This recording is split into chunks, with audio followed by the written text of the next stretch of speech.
maybe you haven't noticed, but I think about 51 or 52% of the population are female. And I think they notice when their public bodies are dominated entirely by one sex.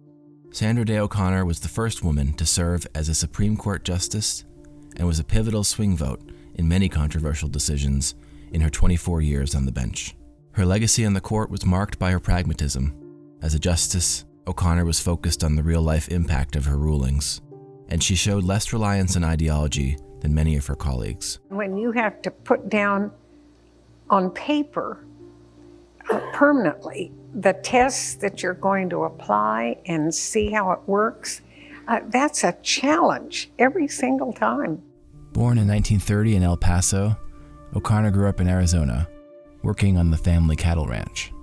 She graduated from Stanford in 1950 and then went to Stanford Law. She placed third in her class, just behind future Supreme Court colleague William Rehnquist. She married John O'Connor III in 1952. My professional career had been somewhat mixed, I would say, because there were not opportunities to practice when I first got out of law school as a woman. And then I had served in Arizona state government, both in the executive branch and in the state senate, and then as a state court judge. The Reagan administration invited O'Connor to Washington as a possible replacement for retiring Justice Potter Stewart in 1981. I never aspired to that. I didn't think it was a realistic aspiration, and I never spent time thinking about it.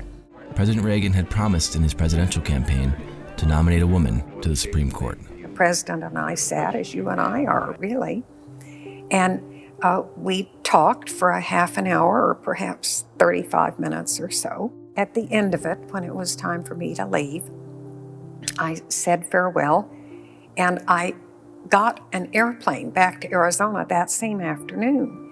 I breathed a big sigh of relief, and I said to myself, now how amazing that you had the privilege of meeting all those people, being in the Oval Office, meeting the president, and thank goodness I don't have to go do that job, because I was certain I wouldn't be asked, and then came the phone call. She is truly a person for all seasons, possessing those unique qualities of temperament, fairness, intellectual capacity, and devotion to the public good, which have characterized the 101 brethren who have preceded her. O'Connor was confirmed to the High Court on September 21st, 1981. I can only say that I will approach it with care and effort and do the best job that I possibly can do.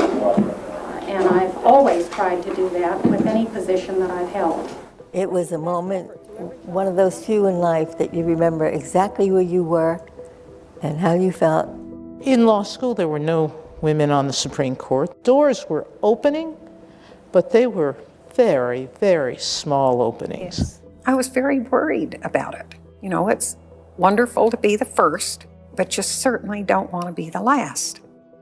And if I didn't do it well, it might be the last for a very long time. She quickly became known as a consensus builder and the quintessential swing justice on a number of politically charged cases.